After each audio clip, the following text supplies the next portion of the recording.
Aging muna natin, then yung gilid dito, tatahiin din natin. Bago natin ipo-form siya ng mga pleated niya. Magka-cut ulit tayo ng ating Filipiniana sleeve pattern. Itong ginawa ko guys na pattern, before ko to ginawang ganito, gumawa muna tayo ng basic sleeve. Ang size natin dito ay, ito kabuuan nito, 12 by 10. Ito yung pang-adult size natin. Then, nagdagdag din tayo para dito sa taas ng kanyang sleeve. Nagdagdag tayo ng 3 plus 4, 7. Then, yung plated na ginawa natin ay 12. 6 sa kabila, 6 din dito sa kabila. Ito yung kanyang front, ito yung back niya. Okay guys, ikakat na natin siya. Unahin muna natin itong tela. Hindi ko siya sinabay yung kanyang pampatigas niya. Mamaya na natin ikakat yung kanyang pampatigas.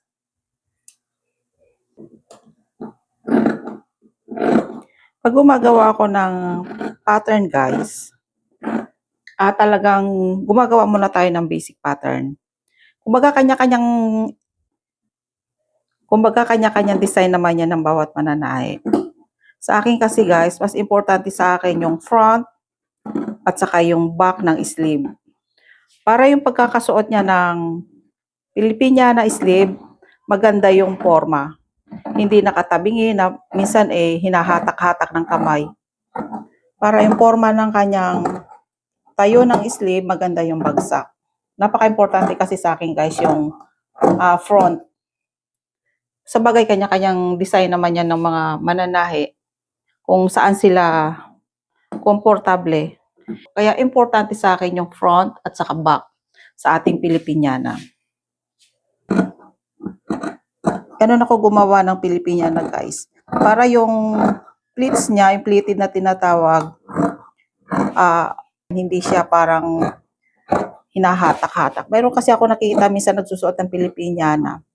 Hirap na hirap siyang ayusin yung kanyang sleeve. Hindi siya mapakali. Kaya mas maganda talaga yung mayroon kang sinasabi natin front and back.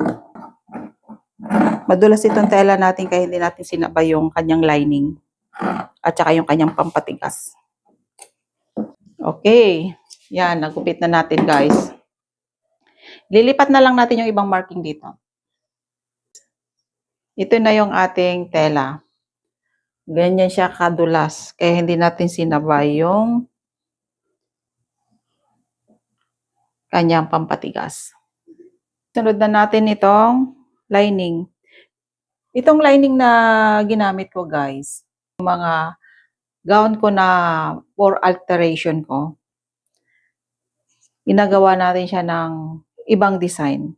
Kaya mas naisip ko na Filipiniana gown na lang muna yung gawin natin. Yun yung medyo in demand ngayon.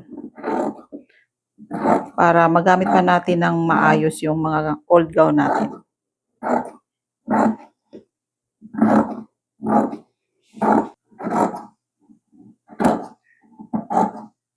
Okay. Lagyan natin ng knots.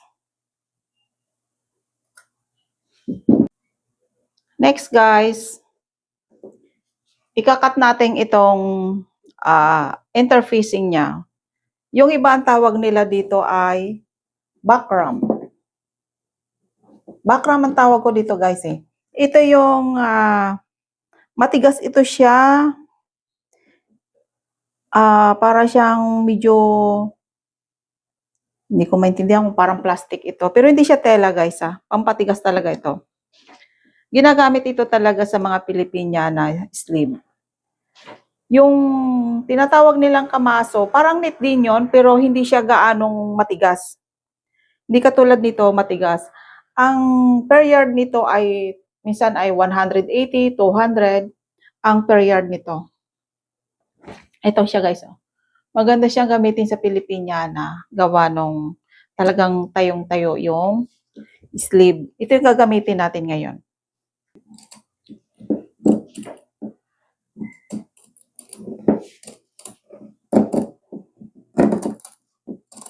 Matigas talaga, guys.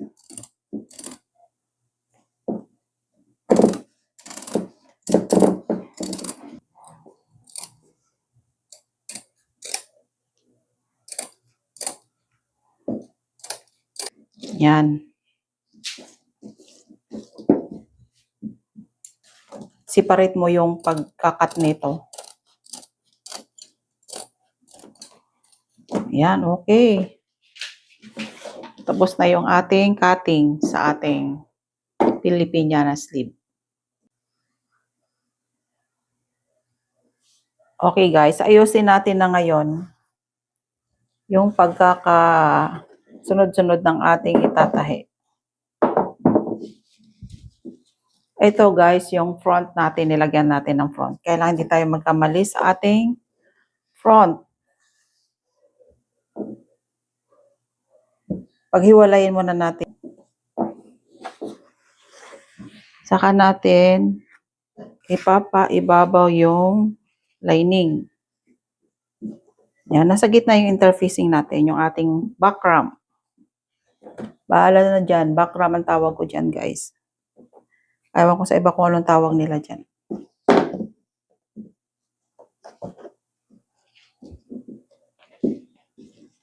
Kailangan ayusin natin to. Para ready na nating isalang sa pagtatahi. Okay, hanapin natin yung ating nuts. Nuts. Yan, kailangan maglagay tayo ng nuts dito guys ha.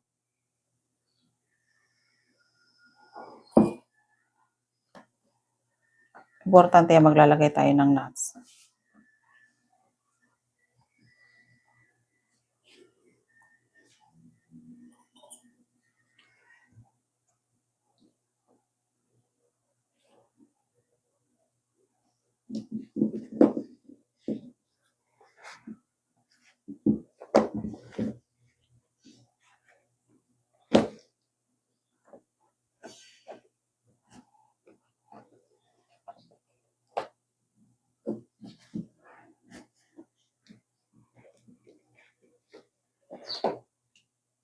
Ganyan yung kanyang pagkakasunod-sunod.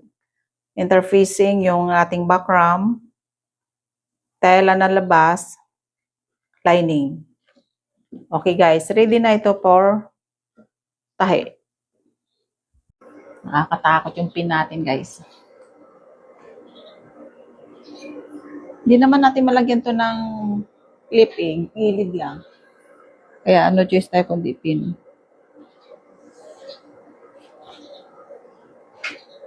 Okay. Yung isa.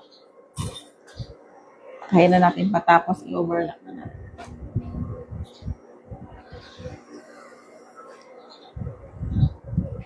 Okay.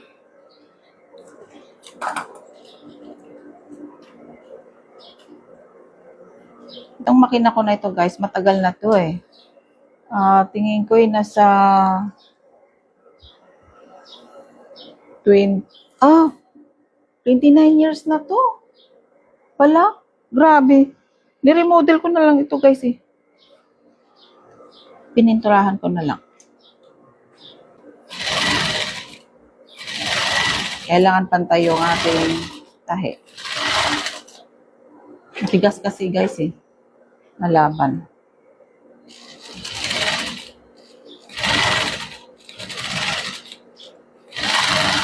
Okay.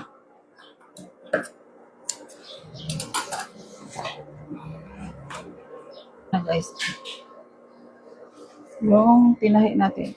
Yan. Tapos, ganitong gagawin natin. Yan.